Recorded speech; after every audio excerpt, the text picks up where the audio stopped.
સુરતમાં નકલી ઘીના જથ્થાના પર્દાફાશ બાદ આરોગ્ય મંત્રી પ્રફુલ પાનસેરિયાએ કડક વલણ અપનાવ્યું। તેમણે નિવેદન આપ્યું કે નકલી ઘી અને પનીર વેચી લોકોના સ્વાસ્થ્ય સાથે ચેડા કરનારાઓને જેલના સળિયા ગણવાનો વખત આવશે।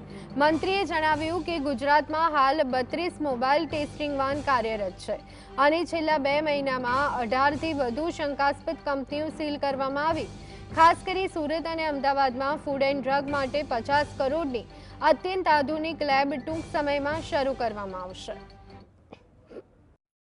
ગુજરાતમાં આવી ડ્રાઈવ ચાલશે। આ એક દિવસ પૂરતું નથી અને જે બદમાશ લોકો આ પ્રવૃત્તિ કરી રહ્યા છે એ આ માધ્યમ દ્વારા સાંભળી લે અને નહીં સાંભળે તો એને પકડવામાં આવશે। અમને માહિતી આપનાર અમારું ઘણીવાર આવું ડુપ્લિકેટ બનાવીને અમારો કાન પણ પકડે છે મીડિયાવાળા, એને અમે પોઝિટિવ તરીકે લઈએ છીએ। હજી માહિતી વધુમાં વધુ લોકો સુધી જાય અને મારી એક વિનંતી છે કે સસ્તું ખરીદવા જશો તો ચોક્કસ પ્રકારે ભેળસેળ વાળું છે।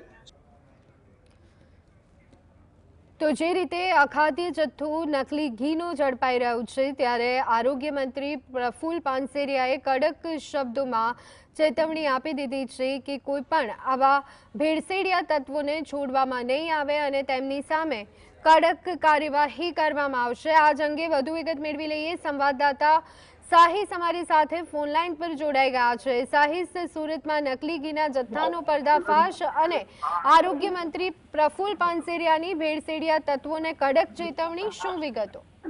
બિલકુલ, સુરતની એસઓજી પોલીસ દ્વારા સચિન વિસ્તારમાંથી જે રીતના ઘી પકડી પાડવામાં આવ્યો છે અને તેની નોંધ જે છે તે આરોગ્ય મંત્રી પ્રફુલ પાનસેરિયા દ્વારા લેવામાં આવી હતી અને પ્રફુલ પાનસેરિયા દ્વારા મીડિયા સમક્ષ નિવેદન આપતા જણાવ્યું છે કે આવા કોઈ પણ ભેળસેળિયાઓને છોડવામાં નહીં ચેતવણી જે છે તે આપવામાં આવી છે કે ભેળસેળિયાઓને સુરત પોલીસ દ્વારા પકડી પાડી જેલ હવેલ કરવામાં આવી રહ્યા છે। એટલું જ નહીં પરંતુ ગુજરાતભરની અંદર આ કાર્યવાહી જે છે તે કરવામાં આવી રહી છે। 32 વ્હીકલ વાહન ગુજરાતમાં ટેસ્ટિંગ માટે ફરી રહી છે અને ખાસ કરીને સુરતમાં પકડવા માટે એસઓજી પોલીસ ખૂબ જ સક્રિય જે છે તે જોવા મળી રહી છે। બદમાશો દ્વારા આવી પ્રવૃત્તિઓ કરવામાં આવી રહી છે, ત્યારે કાન ખોલીને સાંભળી લે કે કોઈ પણ આવા ભેળસેળ યુક્ત જે પનીર હોય કે ઘી હોય કે અન્ય કોઈ પણ ચીજ વસ્તુઓ વેચવામાં આવશે તો તેમની સામે કડકમાં કડક કાર્યવાહી કરવામાં આવશે। બીજી તરફ એસઓજી પોલીસને મોટી સફળતા મળી છે। આજે સચિન જીઆઈડીસી વિસ્તારમાંથી જે રીતના